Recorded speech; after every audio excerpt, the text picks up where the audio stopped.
కార్యకర్తలకు సంబంధించి ఇంతవరకు ఒక మాదిరిగా చూసాం. కార్యకర్తలను ఇక్కడ కాదు, కార్యకర్తను ఇంకా గొప్పగా చూసుకునే కార్యక్రమం కూడా జరగాల అని చెప్పి కూడా ఆలోచన చేస్తాను.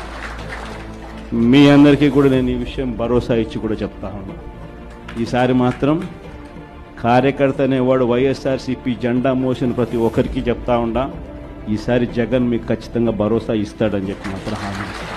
ఎందుకనంటే ఈ మాదిరిగా ఎప్పుడు కూడా పరిస్థితి ఎప్పుడు చూడలే, మొట్టమొదటిసారి చూస్తూ ఉన్నాం ఈ మాదిరిగా పరిస్థితి.